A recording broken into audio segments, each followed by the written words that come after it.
అందరికీ నమస్కారం. నిన్న జరిగిన సంఘటన మీద తెలంగాణ వ్యాప్తంగా చర్చోపచర్చలు జరిగినాయి. బెస్ట్ జడ్జెస్, అంతిమ న్యాయ నిర్ణేతలు ప్రజలే కాబట్టి ప్రజలకు నిన్న జరిగిన సంఘటన మీద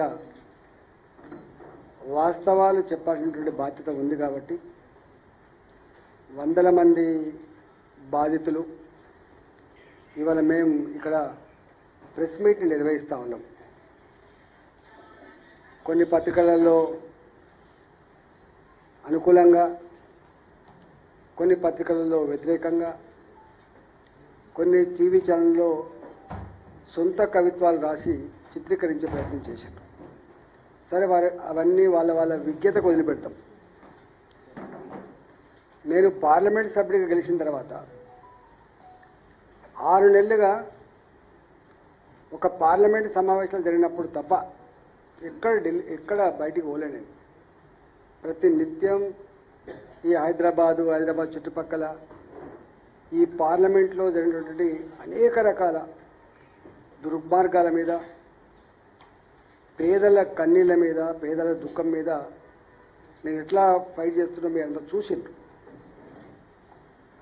వచ్చుడే రేవంత్ రెడ్డి సర్కార్ హైడ్రా అనే ఒక సంస్థను ఏర్పాటు చేసి అకారణంగా, అన్యాయంగా, దుర్మార్గంగా 40 ఏళ్ల క్రితం, 50 ఏళ్ల క్రితం ఆనాటి ప్రభుత్వాలు చెట్ల పక్కపొంటి బాజప్తా పట్టాలిస్తే కట్టుకున్నటువంటి ఇల్లు కావచ్చు, లేఅవుట్లలో కట్టుకున్న ఇల్లు కావచ్చు.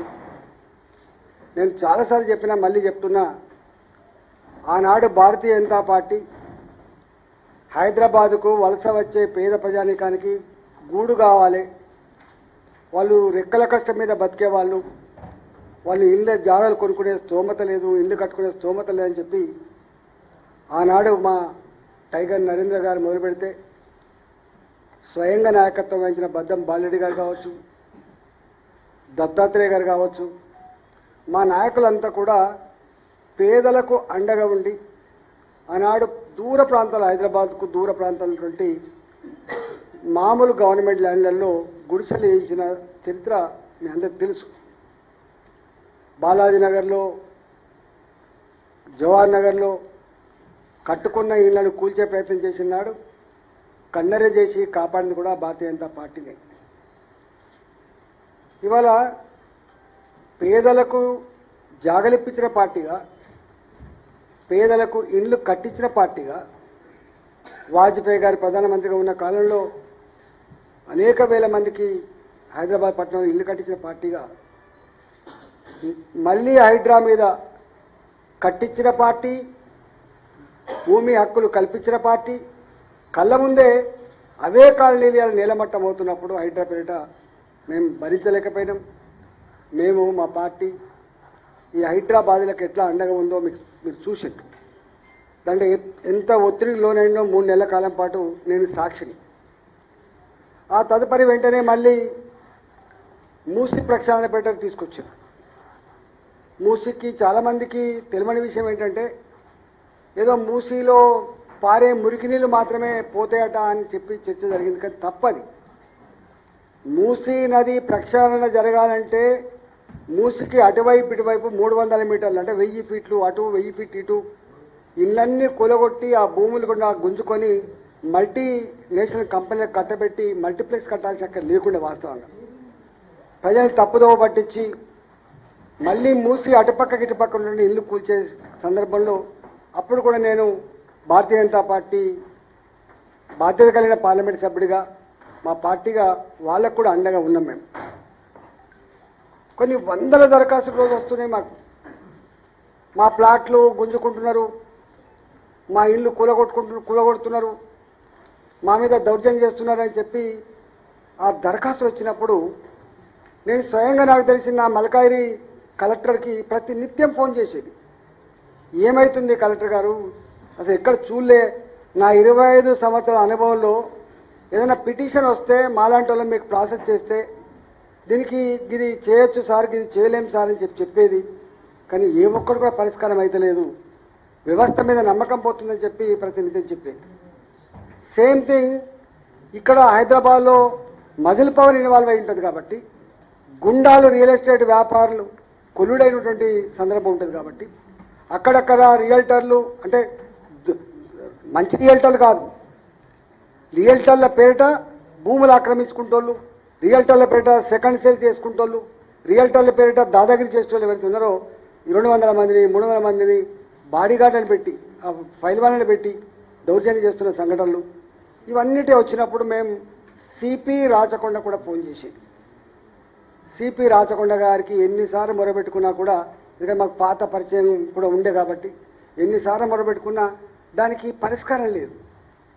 మేము డైరెక్ట్గా ఏసీపీలకు డైరెక్ట్గా సీఏలకు ఫోన్ చేస్తే మా మీద ఒత్తిడి ఉంది, ప్రెషర్ ఉంది అనేటువంటి మాటలు వస్తున్నప్పుడు ఓహో వ్యవస్థ చచ్చిపోయింది, ఇది వ్యవస్థగా పనిచేస్తలేదు, వ్యవస్థ పేదలకు అండగా ఉండట్లేదు, వ్యవస్థ ధర్మాన్ని కాపాడే దాంట్లో లేదు, వ్యవస్థ ఒత్తిడి లోనవుతుంది, వ్యవస్థ అధర్మానికి పోయే ప్రమాదం ఉంది అని చెప్పి అర్థమై ఇవాళ మేము నిన్నగాక మొన్న చివరి ప్రయత్నం చేసిన, అయ్యా కలెక్టర్ మేడ్చల్ గారు నువ్వు ఉన్నావు, భవిష్యత్తు ఉంది నీకు, ఎందుకు ఇట్లా చేస్తున్నావు, మరి నీ దగ్గర ధర్నా పెట్టానా లేకపోతే నేను ఫీల్డ్ మీద ధర్నా పెట్టానని చెప్పి ఏకశిలా నగర వాసులు కొర్రెమల గ్రామంలో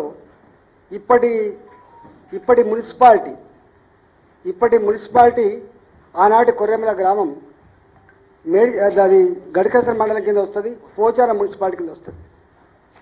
అక్కడ 1985లో ఇవ్వాలి కదా నేను కదా అని చెప్పి నేను చెప్తే లేదు సార్ నేను పంపిస్తా అని చెప్పిండు, సిపి గారు పంపిస్తా అని చెప్పి పంపలే, ఎవరిని పంపలే.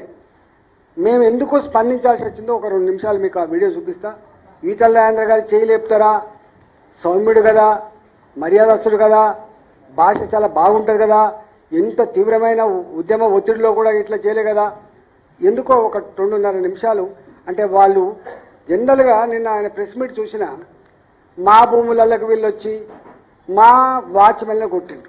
వాచ్మెన్ అంటే ఒక్కడు ఉంటాడు, ఇద్దరు ఉంటాడు, కానీ వాచ్మెన్ 20 మంది 25 మంది మొత్తం గుండాల్లాగా రోజు అక్కడ వాచ్మెన్ తాక్కుంటా బీర్ సీసాలతోటి ప్రజలు బెదిరించేటువంటి సాంప్రదాయం ఉండే కదా. ఏం చేసి కుక్కలు ఒక 10 కుక్కలు కూడా అక్కడ పెంచుతారు. అక్కడ చూస్తే ఎంత భయానకమైన వాతావరణం ఉందంటే 20-25 మంది గుండాలు రోజు నిత్యం తాగుడు, చికెన్ మటన్తో తినుడు, అక్కడున్న మహిళల్ని అసభ్యంగా తిట్టుడు, బెదిరించుడు, మీరు ఇక్కడ పోకపోతే చంపేస్తామని చెప్పుడు, ఈనకపోతే రాత్రిపూట కుక్కలను వదిలిపెట్టుడు, ఇవన్నీ అక్కడ సర్వసాధారణంగా ఉన్నది. ఆ వీడియోని మీరు ఒకసారి చూడండి, దాని తర్వాత నేను విషయం చెప్తాను.